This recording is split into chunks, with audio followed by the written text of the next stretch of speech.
ESIC सुविधा समागम में पोंटा साहिब की चिकित्सा सुविधा को लेकर कामगार नेता ने चिंता जताई। मृतक मजदूरों के आश्रितों को पेंशन मिलने में देरी का मुद्दा भी उठाया गया। साथ ही बद्दी में मेडिकल कॉलेज खोलने और सरकारी अस्पताल में भर्ती मरीजों के एस्टीमेट में कटौती नहीं करने की मांग रखी गई। विधवा थी, उसकी शादी को हुए 3 साल हो गए थे। विधवा को कुछ पता नहीं था, परिवार को कुछ पता नहीं था, अखबारों में छपा, हर जगह छपा। उसके बाद एक दिन ये एमएलए जो नालागढ़ है, ये कोई मीटिंग ले रहे थे सुविधा समागम ओपन, उसमें बोला जी मेरा कुछ सहारा करवाओ। बोलो क्या? बोलो मेरे पति ऐसे ऐसे मर गए। उन्होंने बोला इसका तो प्रावधान पड़ता है ईएसआई में, जाओ मैनेजर के पास।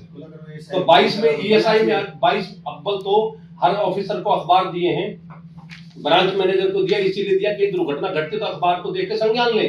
और इसी कार्यालय में अखबार को देख के 50 केस सेटल हुए, इनकी खुद इन्वेस्टिगेशन हुई है। चलो वो नहीं कर पाए आप लोग, तो केस आने के बाद तो प्रोविजनल पेंशन तो लगा सकते थे। विधवा दर दर भटक रही है। और प्रोविडेंट फंड एक बात बताइए, आपका इसमें accident report 200 sir what I am telling you sir, आपके पास मैनेजर की रिपोर्ट आपकी ब्रांच में मंगा लो ना। पता होगा, बता ही दीजिए ना। सर इसमें रिपोर्ट आ रखा है नहीं आ रखा? नालागढ़ का कैसे फाइल यहीं पे है। एक सेकंड, जो पीएफ का है ना जी, पीएफ में एम्प्लॉयमेंट इंजरी जरूरी है। सर मैंने ये नहीं कहा पीएफ में employment injury on the basis of attendance and wage record they decide. और मैंने उसका पीपीओ नंबर दिया, आपको रिकॉर्ड ही चाहिए ना। आपको तो ये चाहिए उसका अटेंडेंस रजिस्टर जो है, उसका वेज रजिस्टर वो चाहिए।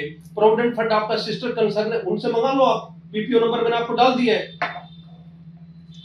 पीएफ में जिसको पेंशन मिलेगा उसको ईएसआई में जरूर नहीं मिलेगा। पीएफ में एम्प्लॉयमेंट इंजरी सर हम एम्प्लॉयमेंट इंजरी की बात ही नहीं कर रहे, आप बात को घुमा रहे हैं सर। मैं सिंपल बात कर रहा हूँ कि ईएसआई को क्या चाहिए, रिकॉर्ड चाहिए। रिकॉर्ड पीएफ में उनसे ले लो, मैंने पीपीओ नंबर दिया आपको। आप देखिए, आपको तो अटेंडेंस और वेज रिकॉर्ड चाहिए, वहां पे है।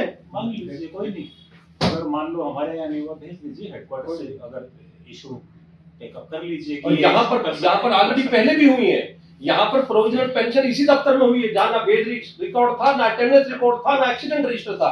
उसके बावजूद भी हुआ है, मिनिमम वेज पे प्रोविजनल दिया हुआ है। इस केस के पीछे पता नहीं पर्टिकुलर मैनेजमेंट क्या चाह रही है, ऑफिसर क्या चाह रहे हैं कि इसको हमने अरेस्ट करना है। अभी भी मैंने बात किया कि पीएफ में मैंने पीपीओ नंबर डाला है, वहां से अटेंडेंस रिकॉर्ड मिल जाएगा, आपको वेजेस रिकॉर्ड मिल जाएगा, आपके मैनेजर की रिकमेंडेशन है। तो what more you need for provisional pension? अभी भी कह रहे हेडक्वार्टर भेज देते ताकि वो एक्सीडेंट रिपोर्ट है नहीं है, वो तो देखना पड़ेगा। सर मेरा इन्फॉर्मेशन मैंने क्या बताया आपके पास, अगर फैक्ट्री बंद हो गई और उसने एक्सीडेंट रिपोर्ट नहीं बना तो गरीब कहां जाएगा? आपके पास उनका सारा हेड ऑफिस कॉर्पोरेट के एड्रेस भी है। नहीं भी आपके मैनेजर ने रिकमेंड किया हो, आप रिपोर्ट उठा के निकालो यहाँ से कि ये एक्सीडेंट हुआ, इसकी ये एफआईआर है, आपके एफआईआर भी साथ लगाइए। मैनेजर ने रिकमेंड किया, आपके पास पेपर ही तो नहीं है। पीएफ में आपका अटेंडेंस और वेज रिकॉर्ड है। ठीक है आप सुन लो, नालागढ़ से इसका पूरा डिटेल्स मंगाओ। वहाँ से नहीं मिलता तो थाने से ले लो एफआईआर। ठीक है, सब कुछ दिया है, एफआईआर भी लगाया है। अब नहीं वहाँ नहीं मिलता तो वहाँ से निकालो उसको। ठीक है, फिर नालागढ़ करो और पीएफ में भी एक चिट्ठी लिख के अटेंडेंस जो रजिस्टर ये इसमें कंप्लेंट में जो लिखा है पीपीओ नंबर यहाँ से ले लो, ये पीपीओ नंबर का रिकॉर्ड भेजो, उससे करके इसको करो और इसको है ना विदिन अ वीक में कोई रिपोर्ट। और हम हाथों हाथ इंस्पेक्टर को भेजते हैं दूसरे कामों के लिए। इसके भी मैनेजर या इंस्पेक्टर को भेजो, भाई पीएफ से लिया रिकॉर्ड। ठीक है, चलो आगे बताइए, इसका समाधान करेंगे, पूरी कोशिश करेंगे। सर इसमें दुर्भाग्य ये था 2022 में हमारे संज्ञान में आ गया, प्रोविजनल चलो पेंशन ठीक कह है। सकते थे हम।